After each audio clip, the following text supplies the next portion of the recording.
Okay, fine. So let's make a start again.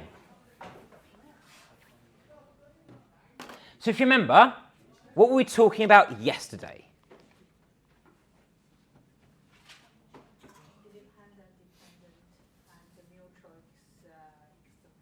Exclusive. Perfect, yeah. So you remember I gave you these three definitions on the screen and we talked through what each of those things mean, okay?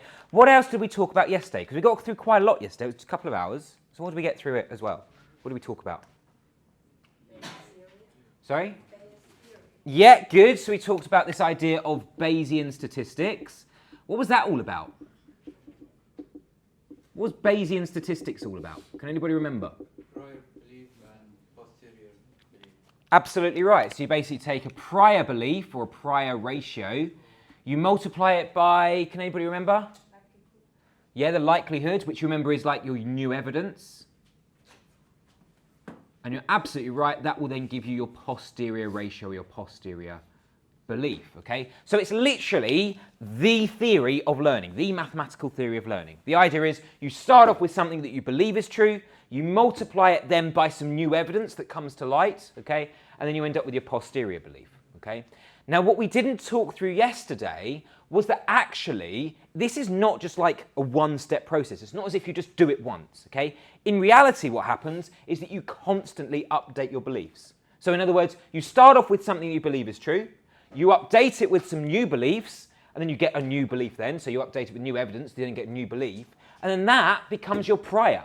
And then you update it with more evidence, and then you get a new posterior. And then that becomes your prior, and then you update it with more evidence, and so on, and so on, and so on, okay? So in reality, this is like a continuous process. But good, we talked about that. Now, we also talked about this idea of conditional probability. So what was that all about?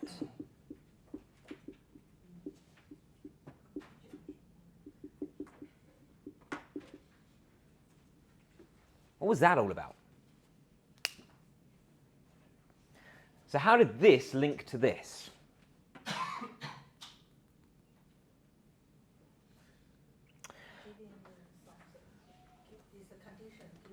Good, exactly. So in other words, we said, if we're given that something is true, okay? So for example, if we're given, and I gave this example over here, with like people that like stats and maths compared to whether you're male or female, I said, if you select somebody from at random from this room, okay, and if I tell you that that person, for example, likes maths, what is the probability that person is female?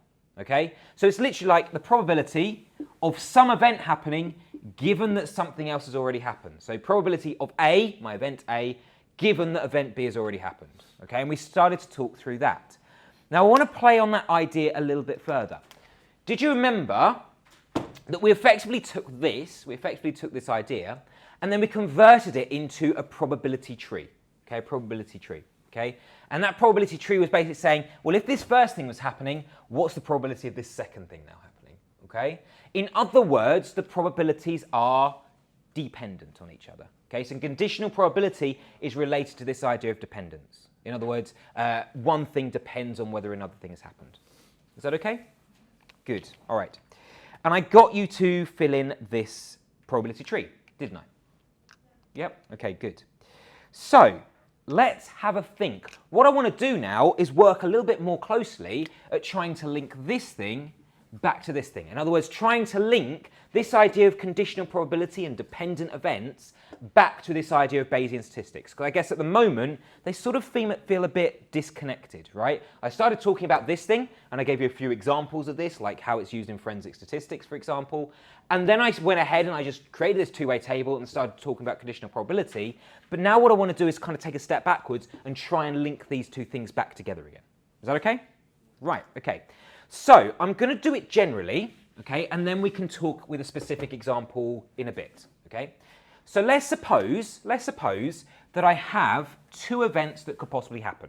And let's suppose that these events cover the entire sample space. So in other words, A and B. So if A doesn't happen, then B has to happen and vice versa, okay, the vice versa, okay? Okay, so then let's suppose that these have associated probabilities with them. So I'm following along on the screen as I'm going, okay? So let's suppose this is probability of A, and this is probability of B. So far, so good. This is familiar compared to what we were doing yesterday, Is that okay? So I've got probability of A and probability of B. But then let's suppose that if A happens, another event A or B could also happen. Okay, because it could be the same event or it could be a different event. So let's suppose that if A happens, then either A can happen again or B could happen. Okay? Now, what is the probability that would go there? So what probability would I go there? So this was probability of A. Would that be probability of A as well? What do we reckon? Sorry? I heard it. Absolutely right, yeah? So it wouldn't just be the probability of A, it wouldn't just be the probability of that, because it's given that that thing has already happened. Does that make sense to everyone? So I'd write that as A, given that A has already happened.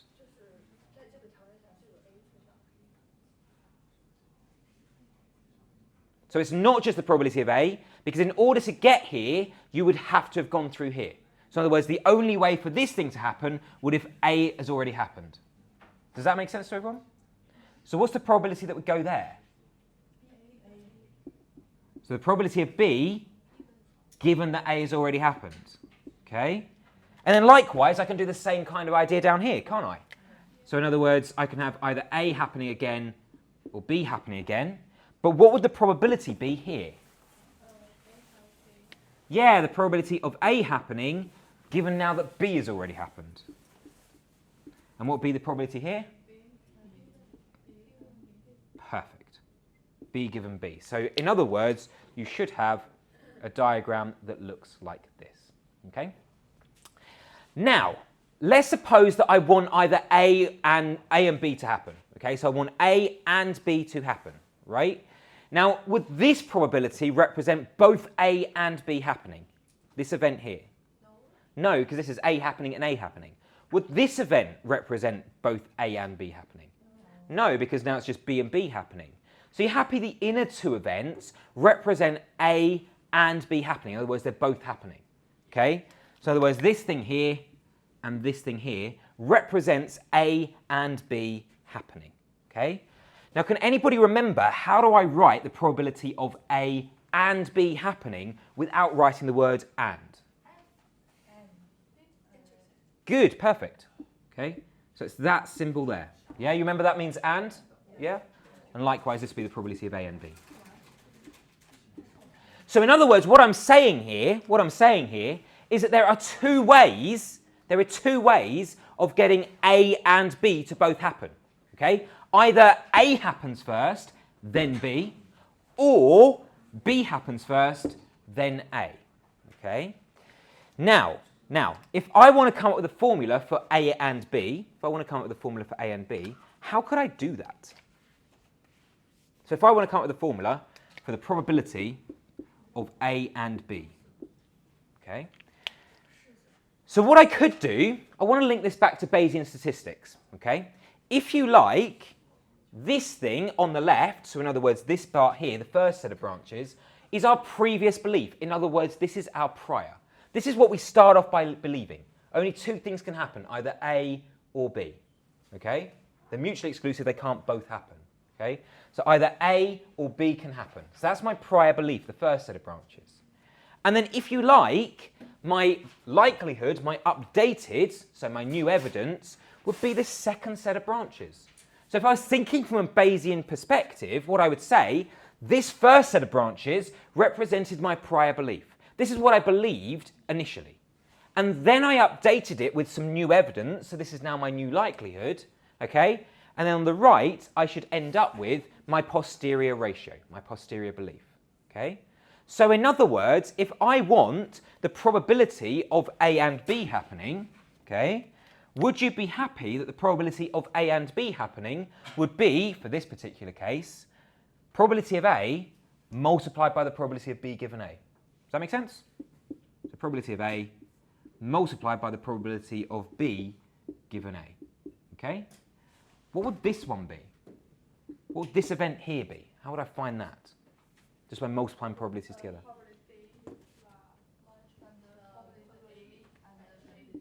Good. So it's the probability of B multiplied by the probability of A given B. Does that make sense? Because according to Bayesian statistics, according to Bayes' rule, I should just end up multiplying these two things together to end up with my posterior. So in other words, I multiply my prior belief by my likelihood, and I should end up with my posterior. Does that make sense? Yeah, you with that? Okay. So in other words, there's two ways of finding probability of A and B happening. Okay, so I've got those on the screen there. Okay. Now, what I want to do is just play around with these formulas, because eventually what I want is a formula for this. Okay. So yesterday we got it because it was a little bit more intuitive. We could just use a two-way table. But what I'm now saying is, can I come up with a formula for the probability of A happening given that B has already happened?